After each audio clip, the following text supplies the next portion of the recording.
Well, hello everyone. This has been quite the week, hasn't it? Not one, not two, not three, but four sets of news that we've really got to dive deep into, start looking into, and somehow I've got to compress this into like some sort of 10, 15, 20 minute video um, rather than going in on it with all the F1 news going on this week. So, what I thought I'd do, I would start off with the small stuff and we can address a little bits of it and everything like that. And it'll slowly get bigger until we get to the real meat of the situation. So, in summary, what is the news that we're going to be discussing? Well, we've had, in terms of chronological order, we had Perez leaving, we had Bottas joining as Mercedes reserve driver, we had Liam Lawson moving from Racing Bulls to Red Bull, and we had Isaac Hadjar moving into the Racing Bulls team in place of Liam Lawson. I think I'll start off with that one actually, the Isaac Hadjar situation, because I'm not gonna lie, I don't know that much about the guy, right?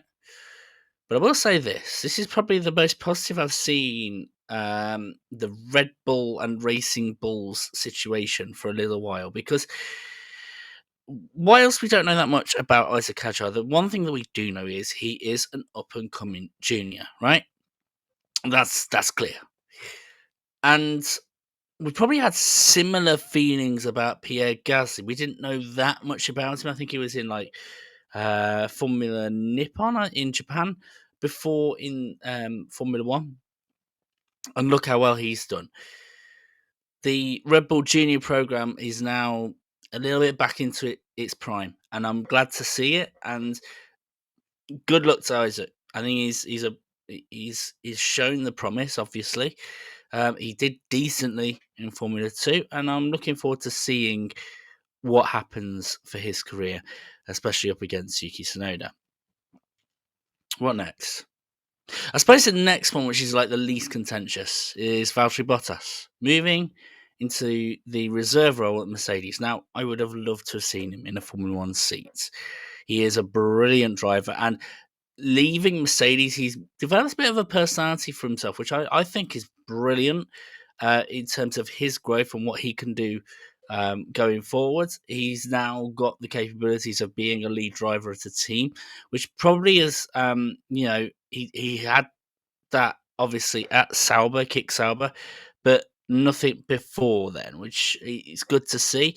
And a very clever move from Mercedes because look, they're putting a lot of faith in Kimi Antonelli, a lot of faith in Kimi Antonelli. And with faith comes risk that this might not work. And if it doesn't work, then what a brilliant driver to bring into the setup than Valtteri Bottas. Someone who will get the job done with minimal fuss. I think it's a really clever move, really smart move, and Mercedes have done very well there in terms of that. So now we've got the two bits of news that are contentious, probably. Let's start off with Perez leaving Red Bull. First things first, I want people to, in a sense, forget the last 2 years of Perez. I know we have like this thing of recency bias, but let's not kid ourselves. Perez is still a very decent Formula One driver. Very decent. Let's not forget the heroics he used to do at Force India. He was good at McLaren as well, especially when he was just up and coming, right? But the stuff that he did, the amount of times he would finish in fourth place in a car that wasn't qualified to be in the top six, the way he would nurse the tyres. You know, we talk about drivers that are able to nurse the tyres and look after them and make them perform for long periods of time. People like Albon and everything like that. Perez is probably one of the very first of the 21st century to do that. And we can't take that away from him. He was a fantastic driver and a fantastic ambassador for the support. And yes, he has a lot of monetarily backing, but let's not kid ourselves. This isn't just some pay driver that we used to see in the early 2000s where they were only in it because of the money they bring. There was talent there as well, and we've got to really bear that in mind. Now, I don't know what the options are for Perez. Could I see him at the GM team next year? I think I could. I think I could see it. I mean, the ironic thing of that, but yeah, I genuinely could see Perez being at GM at Cadillac. And with the rumours of Ricardo also potentially going there in a couple of years' time as well, Cadillac and GM will turn into the next bin of Red Bull has-beens. Seems horrible to talk about Ricardo that way and Perez that way, but could potentially happen. I actually could see a Ricardo Perez lineup, and I think that could end up being a good, solid, enjoyable pairing there. So I don't think this is the end of Perez. I don't think this is the end for Perez at all. I think there's still a glimmer of hope for him. I'd love to see where he goes next, but I think for his sake, he needed to leave Red Bull. It was not doing him any good. And you see this sometimes in sports where you can see it's mentally affecting the person as part of it. And sometimes you just need a break, mate. You just need to take a year off, relax, don't think about the sport, remember why you enjoyed the sport. And who knows, that might benefit Perez in the long run as well. So now we got the juicy stuff. Liam Lawson going to Red Bull. And I suppose the juicy news that everyone's been having is not necessarily about the fact that Liam Lawson's going to Red Bull, but more about the fact that Yuki Tsunoda isn't going to Red Bull. Yuki Tsunoda being the more experienced of the two drivers, being the better performing of the two drivers, and surely that should have been good enough, right? Well, obviously not in Red Bull's eyes, and also not in my eyes. What do I mean by that? Why would I not want the more experienced driver, the more astute driver, the better performing driver to be going to Red Bull? Well, it's not for the reason that Christian Horner said. I think there was a comment that Christian Horner made. I won't quote him, but it's more down to the fact of, well, Liam Lawson's only been in the car for 6 races and he's got a higher ceiling based on how he's performed. I don't agree with that. We've seen over the years that doesn't make any sense. Drivers like Jenson Button over the years, drivers like you end up with drivers basically that either burn quickly, so they perform so well so quickly, and then nothing happens afterwards, and then drivers that perform well, and it's a bit of a slow burner, but they are consistent, right? Now there are exceptions to the rule, I'm sure, right? But one of the things where that sort of all the high ceiling comment doesn't work is the fact that that's where Red Bull messed up in the past. Albon went straight into the Red Bull seat. Gasly went straight into the Red Bull seat. What happened? They dropped right back down because they weren't deemed good enough, right? So that is not, for me, an adequate reason why Liam Lawson should be promoted. But the reason why I think Liam Lawson should have been promoted instead of Yuki Tsunoda is actually the other feeling. Is actually the types of drivers that both of them are. Now, let's look at Yuki Tsunoda and why I think it's good that he has not gone into the Red Bull seat. I think he's too much of a number one driver. That guy has the ability to lead a team. He's shown it. The comments that he made quite recently when they were like going, what more do you need to do to get the Red Bull seat? And he was like going, maybe podiums and wins next and pole positions, right? It's the next stage. It's the next step. It's the next push for Yuki Tsunoda, and I think that's really good to have. And ultimately, I think if Yuki Tsunoda have gone into Red Bull, there'd have been a divide. There'd have been fighting, I think. I could actually see it where Yuki could be actually moaning at the engineers, right? Quite rightly so, if Max Verstappen was getting any sort of preference. Because Yuki Tsunoda is the type of driver to me where he would be a number one driver. So maybe Yuki Tsunoda not going to Red Bull is a good thing. Liam Lawson, on the other hand, he's a feisty character, but he seems like the type of guy that is willing to be molded, that is willing to adjust, that is willing to play second fiddle for a little while. We talked about Valtteri Bottas earlier in this video. Liam Lawson, to me, seems like Red Bull's Valtteri Bottas. The type of person that will say things like "not bad for a number one driver" or "to whom it may concern, f you," right? But at the same time, is willing to do what he can to back up the team, to back up Max. Like I say, he is Red Bull's answer to their old Mark Webber or to Valtteri Bottas. I think he's perfect for the number two role to grow into the number one role. I'm not saying Liam Lawson is not a number one driver, not for any stretch of the imagination. But I think right now, he probably has the best personality to be back up to Max. So what about the future for Yuki? What am I suggesting for him? Well, ideally, I'd love for him to get into Red Bull still, right? But it is a challenge, right? The only way I could see Yuki Tsunoda going into Red Bull is if Max Verstappen was to leave. And normally that'd be a retirement and everything like that.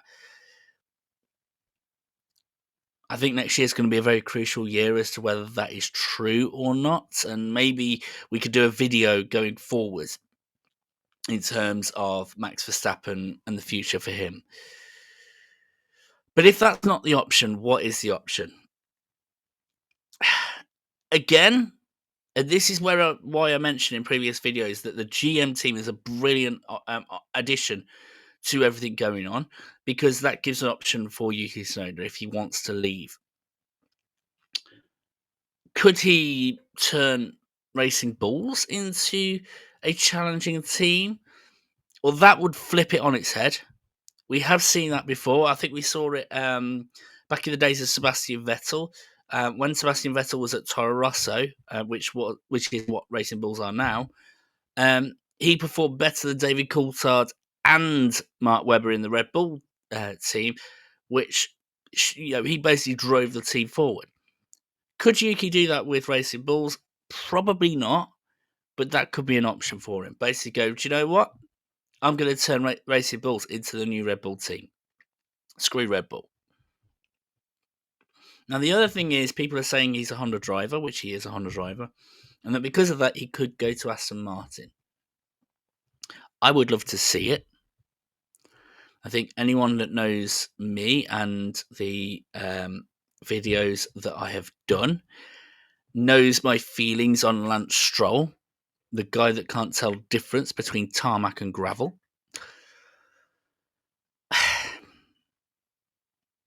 Where is Lawrence Stroll's loyalties? This is where it all comes down to. Just imagine that, by the way. Let's dive into an alternate reality for the future, because I can't see this happening, but just let's dive into an alternate reality for the future. Aston Martin with Adrian Newey, Fernando Alonso, and Yuki Tsunoda. Just think about that for a second. That is a team that is set up for the now and the future. Perfectly set up. And the fact that they've built the not warehouse, factory around Silverstone. They are setting up for the future. We could be looking at the next Red Bull, the next one to challenge the big boys, the next one that could be challenging everything. In that alternate reality, we genuinely could be looking at a top 5 all challenging for wins in Aston Martin, McLaren, Mercedes, Ferrari, and Red Bull. Beautiful. And all that is required is for Lawrence Stroll to realise that no matter what he does, his son will never win a world title. Because even if he was to be able to create the Michael Schumacher Ferrari situation, right? Fernando Alonso might slow down to let Lance Stroll pass, but Lance Stroll won't even make the finish line because he'll crash into a wall. Because it's just not going to happen. Lawrence, I'm telling you directly, you're probably not watching this video, but if you are, I'm telling you directly, your son will not win a world championship. Focus on the team. Focus on the Constructors' Championship. Focus on making Aston Martin the greatest team, not your son the greatest driver. Your son, I can see Lance Stroll easily in endurance championships, rally championships, but not for Formula One. Don't know what it is, but he just doesn't get it. I mean, the embarrassment of what's happened to Canadian motorsport, by the way. Just a bit of a small little segue. We had Gilles Villeneuve and Greg Moore in IndyCar. And now the latest 3 Canadian drivers, well, at the very least, have been embarrassing recently. You know, Jacques Villeneuve, yes, world champion, but a bit embarrassing with his comments recently. Lance Stroll, enough said. Nicholas Latifi, enough said. But that could be the option for Yuki. I think it is worth him looking around.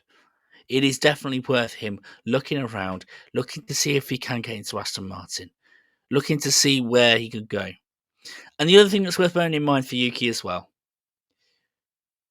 next year is a very interesting year. We've got 6 rookies in the sport. Now, Hadjar is obviously at Racing Bull, so if Hadjar doesn't work out, it doesn't affect Yuki whatsoever.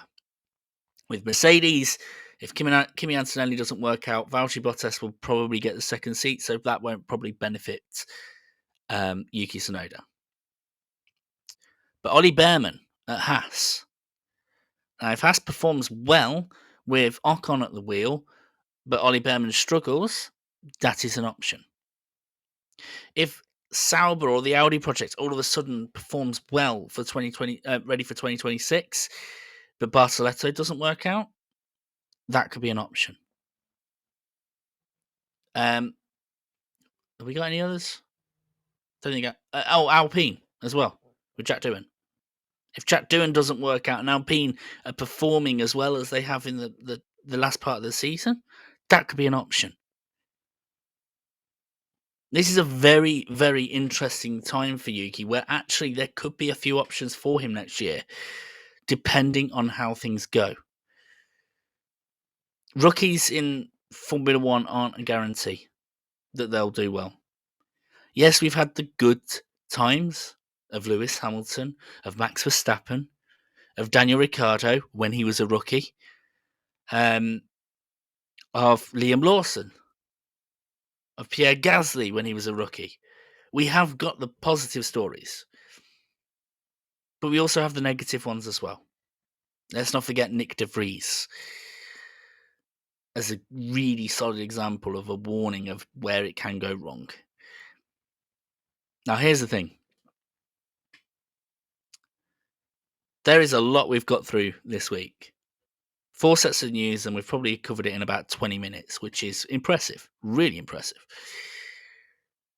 Now, firstly, I would love to know your comments. I'd love to know your thoughts on basically the opinions that I've given on Isaac Hadjar, on Valtteri Bottas, on Sergio Perez, on Liam Lawson, on Yuki Tsunoda, and actually I just added in Lance and Lawrence Stroll as well.